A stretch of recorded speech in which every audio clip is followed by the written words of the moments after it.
Buhari is a hardline, I tell him, but we shall beg Tinubu to forgive him. Tinubu has spirit of forgiveness. He has no enemy. Very to forgive. They didn't know about war. I was in civil war. I was refugee for 3 years with my father. I lost some of my brothers in battlefield. All these people were talking about war, they didn't know. The report who is even now, he commanded 50 brigade arrow because brigade commander. He had the bullet in the heart. All these people run about didn't know. I was here when Ojukwu became the Republic of Biafra, this House of Assembly. Well, they are presidents with my father. Yeah, they don't know what it's war. It's not the Tinubu's fault, it is Buhari's fault. But we can beg Tinubu to forgive. He has spirit to forgive. The wife is a kind woman, very kind to share. The wife went to Benue, went to Party State, PDP. He gave them £100 million. They didn't care which party you belong to. Good evening, everyone. Thanks for joining me in this video. I am Okocha Happy Marcel. The person you just listened to is Mr. Ato Eze.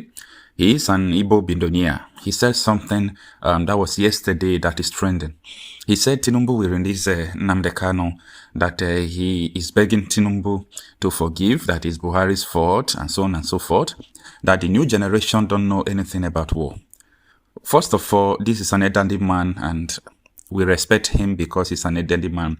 But I want to state categorically there that the generation of this, our elderly man, and the generation we have today is totally different generation, and we think differently. First of all, he said that they are begging Tinubu to release Nnamdi Kanu. How many people beg for them to forgive Boko Haram? They have been forgiven, that they are putting into military. The Boko Haram that has been killing people, the Boko Haram that has been bombing churches. It doesn't take them one day for them to rehabilitate and even put them into military. So who begged for Meeti and Leader, who was arrested, who confessed that they killed? What did Nnamdi Kanu do? That the whole senator said they have begged, the governor said they have begged, this one they have begged. Come on, Ato Eze. We are not still in your generation. Secondly, you talk about war, that we don't know anything about war. But the last time I checked, the end point of war is death. So if people are fighting war, the last thing that happens there is that people will lose their life. That is the end point of war. Tell me, in your backyard, Ato Eze, people are dying. From the north to the south, from the east to the west of Nigeria. The number of people dying every month outnumber the whole number of people that have died in Ukraine since Russia and Ukraine war started in 2020, if I'm not mistaken. That is a few years ago. Sorry for that. So, what I am trying to say is that if people continue to think in this way, we are just heading to destruction. We are not slaves to anybody. What did Nnamdi Kanu do? What did he actually do? Haven't Nigerian courts, the Court of Appeal, set him free?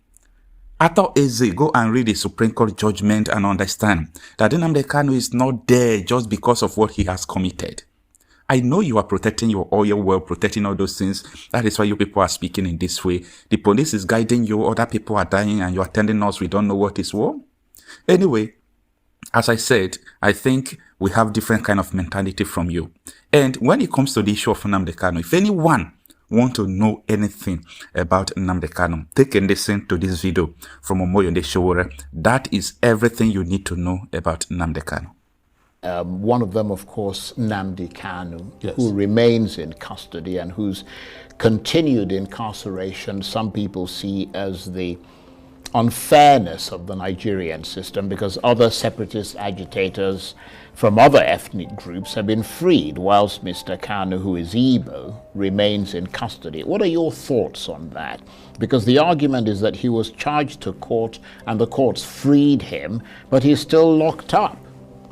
Well, what you must know is that Nnamdi Kanu is being held hostage on behalf of the famed unity of Nigeria.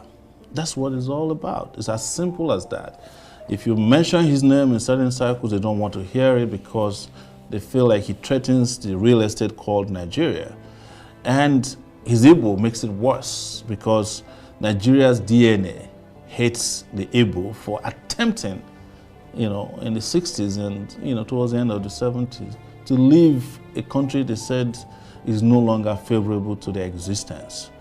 But I keep saying, and I will repeat here again, is there any Nigerian out there in their majority who has not mentally seceded from Nigeria? Not many. That's why people are living in droves. Each time you get on a plane leaving this country is full, each time it's coming back, probably full too, but it is those who are coming back to pack their things that are coming back. That's the way I describe it. But the truth is that Nnamdi Kanu has been held hostage. He was abducted from Kenya, extraordinary rendition. The fact that he's kidnapped from Kenya could not be explained shows that any judicial pronouncement or processes after that is null and void. You cannot go and kidnap somebody and bring them before a court. And the courts have made it very clear, even up to the Supreme Court, that he did not jump bail. It was the military that went to his house to kill people, and then he escaped. And now you have brought him back, you ought to respect and restore his bail. That's what I told his lawyers. Why are you applying for bail again? Because the Supreme Court made all the pronouncements except releasing him. And I think it was because they were afraid. And that's why I say he's a hostage to this country. And like you rightly said, there are other people who have made even more egregious pronouncements and fought and carried arms in this country. And you have not treated them the same way because they're not Nnamdi Kanu's, their name don't sound East. And I'm not here to fetish being Igbo. But the reality is that they are not treated fairly. And Nnamdi Kanu is part of the reason why that is clear to everybody. Right. And by the way, I must also reveal here that there are some Igbo elites who are behind this. Whenever there's a crime of conspiracy against freedom fighters, there are people inside and outside who are working together. Well, let's return to you. Yes. Are you going to run again for president in 2027? So let me give you a cliche. I never stop running, even after the 2018-2019 election. But that is not to say that I will be running perpetually for office. My goal is to make this country work in my lifetime. And do you have a master plan to achieve that goal? I have made it public. I was the first person to bring a digital master plan to bear on Nigeria. Even, and this I can provide, even the so-called coastal highway. I was the first person to talk about it in 2018 when I visited Badagry for a town hall meeting. But mine was supposed to start from Badagry to Calabar and eventually to go from there to Senegal, because I believe in the unity of the African continent. So you support that coastal highway? Well, I don't support the one they are building now. Because but you support the one that you want to build? Yes, because the one they are building now is the Atlantic outlet. Right. Yes, and I would predict here today, the coastal highway they are building is probably going to end up at the Dangote refinery because it's meant for transporting high-level workers from the Atlantic to the refinery and back. After that, you would never hear about the coastal highway again because that's the design. And I don't know why journalists haven't asked for us to have the real full master plan. It makes it sound today that the coastal highway is only about, what's that place they're demolishing there? The landmark. The landmark. Yeah. No. The coastal highways, we're supposed to have a model that is shown to us on TV every day. This is the digital model. Well, in fairness, they've shown a route. A route is not, I'm talking about a model on where we pass, But now we only have, they said they're only doing 47 kilometers. Now don't forget that the people who are building the coastal highway, the high-tech people, also had promised to build highways from Lagos to Ekpa, and they've been doing it for probably 20 years since Tinubu came to power.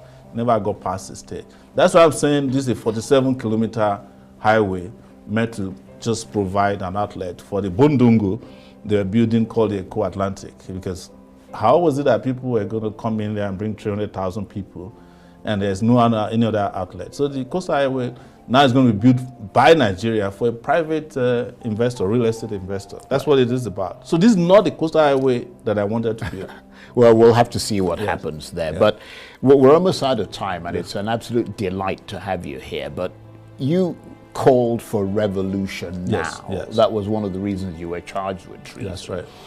But should it be about revolution or about reform? I mean, there's a difference there, isn't there? Why I was calling for revolution is that I spent 2 years at Columbia University in New York, an Ivy League school. That's a very good school. Yes, Yeah. one of the best 10 in the US. Yeah. And most people have never heard this about me before. And part of the reason I attended Columbia University was because they were calling me layabout at the University of Lagos because I was an activist. And I went to one of the best schools in the world. And I know what reforms are about, from the World Bank, from the internet. And Nigeria's case has gone beyond reform. Only a revolution can address the issue. But guess what? The revolution used to be a taboo word in 2019 when I was using it. Now it's freely used. Everybody is calling for a revolution, including those who were opposed to it in 2019. It's beyond me, but I would say this because it's important for the public, that revolutions that are supposed to happen will happen no matter how long it will take. You can only suppress people only for a time. But the Nigerian revolution is building up. What builds up a revolution are the ingredients you have in place: a suppress of ethnic groups, suppress of free speech, journalists, taxation without responsibility, And I wanted to say about landmark that I was aware that they're not demolishing landmark just because they want to build a road. They had been targeting the landmark guy even before now.